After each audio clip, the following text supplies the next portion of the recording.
All right, well, to speak for yourself, I am Jason Whitlock. That is Marcellus Wiley, that dude. Yes, sir. Coming up, we'll tell you if Gronk was the greatest tight end ever. And James Harrison will weigh in on all the latest Steelers drama. But we start every day with a Whitlock. So what you got today, big dog? Yesterday, Duke and Central Florida competed in one of the most compelling and exciting NCAA tournament games we've ever seen. It was David versus Goliath. Only this time, Goliath slayed a 7'6" giant and saved the big dance from irrelevancy. The top-seeded Blue Devils won by a point because two of their freshman stars, Zion Williamson and R.J. Barrett, bulldozed UCF players on back-to-back buckets in the game's final seconds. Duke's superior talent prevailed on Sunday. I'm not sure it will next weekend. Coach Johnny Dawkins' mid-major Knights exposed the Blue Devils as a better story than team. Great stories usually have shocking endings. Great teams win championships. It's the difference between Rocky Balboa and Rocky Marciano.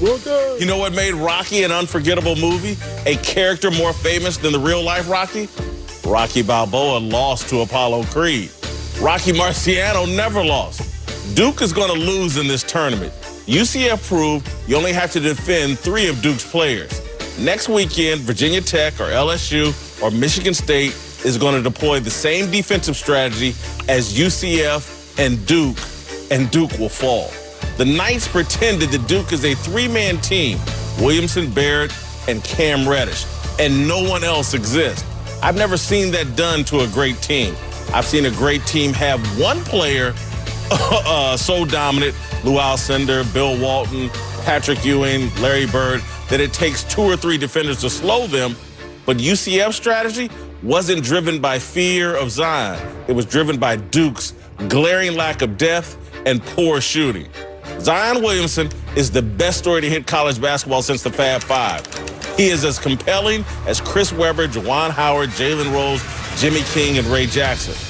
But Zion won't experience the same level of success as the 5 freshmen who played for the national title. Sunday's game felt like the pinnacle for Zion in terms of college hoops. He made a driving layup over a skyscraper to pull Duke within a point with seconds left to play. He finished with 32 points in a game we'll never forget. That was Zion's one shining moment. He and Duke are done. All right, joining the desk now, former UCLA head coach and Indiana hoops legend in both the college and high school ranks, Steve Alford, and Fox Sports Radio's Aaron Torres. Marcellus, I'll start with you. Yeah. Is Duke a better story than team? I'm flanked by too much basketball genius to keep this long-winded. But watching the #1 seed UVA team go out there and struggle in the first half against Gardner-Webb, you got to understand that matchups really matter, especially in the bracket system. So Duke is a great team. At any given time, they're going to have 3 of the top 5 NBA picks on the court. So you got to respect this team. And, you know, you talk about one and dones. You talk about a younger core of a team. Maturity comes into play. You see that seed, even though this is the second round, you start to look at the seed and you start looking at the talent levels. We're human beings. You start to really look at a guy like, can they really compete? So I saw it at UVA, and we're seeing it with Duke. A scare is not alarming as long as you respond to that scare, and it's a wake-up call. They got some weak links out there. I completely agree with you, Jason. You look at that team, first of all, even coming into the tournament, we knew statistically they were the worst 3-point shooting team ever that we consider a serious national championship contender. North Dakota State, not just UCF yesterday, North Dakota State. Did you watch that game? Yeah, no, I did. It was ugly for about 35 minutes until 25 minutes till they realized, okay, we're Duke, we got to put this thing away. I am totally on board with you. I just look at this Duke team, great individual talent. Zion, I feel like more and more they're relying on Zion. This guy had 32 points yesterday. Nobody else had more than 16. I don't know if they're going to lose this weekend. They are not winning the national championship, though. Steve? Well, you're my guy. It was an honor to be on your show. I mean, we're Indiana guys. I have 20 minutes from Ball State. This is heaven for me. but I don't know if I'm buying all of it. Obviously, I think Duke is a great story.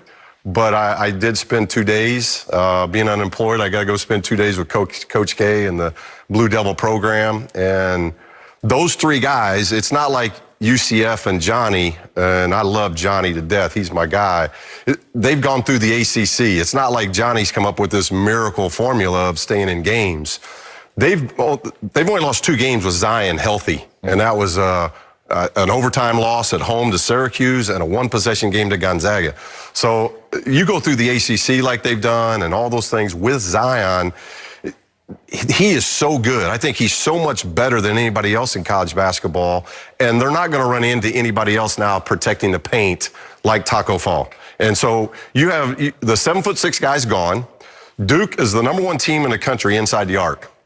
They're also the worst team in the bracket still left of the 16 outside the arc. So yes, if you can make them become a 3-point shooting team, I think you got a chance to beat them. But that's a heavy load when you're saying you're going to stop Reddish, you're going to stop Zion, you're going to stop R.J. Barrett. These 3 are easily the top 5 picks in the NBA draft coming up. So yes, you've got to guard 3 guys, but they're really good. And Trey Jones is a guy that can orchestrate things at a high level, both offensively and defensively. So I was fooled a bit yesterday, in your opinion, that UCF has a 7'6" guy.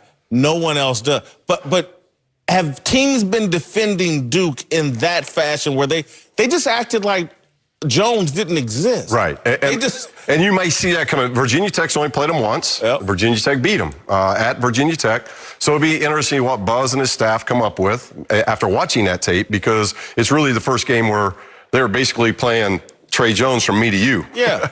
And so and farther. And it works. Yeah, and it works, but the 7'6" guy is mobile. He changes things. He's a special player. And I don't think we give UCF enough credit. Played in a very good league this year, a 4-bid league, and they did a lot of good things. And obviously Dawkins had a tremendous game, which I'm very proud of for the Dawkins family. But I still wouldn't. I don't think there's anybody left in the 16 field they're saying, Duke's out. You're going to have to play really well to beat Duke. And you really can't overstate what Taco Fall means in terms of a defensive challenge. When you're going offensively against him, he's top 40 on the planet in terms of height. Like, of all people that exist, of all the billions, he's top 40. And so you look at Zion's numbers against him, you see that he went out there. 1%. I mean, that's the 0.1 of the 1%. He's 7 of 18 when he was on the court. Then he's 5 of 6 when he's gone. It was just that simple. So now no other team can roll out that anomaly like that. I think it's going to be a little easier for them to go after it. But do you think, though, even as great as Zion was, do you think at this point, though, I feel like the blueprint is not only that they can't shoot, I think those other guys are playing a little bit scared right now. You mentioned Trey Jones, R.J. Barrett 6 for 15 yesterday. This stat stood out to me.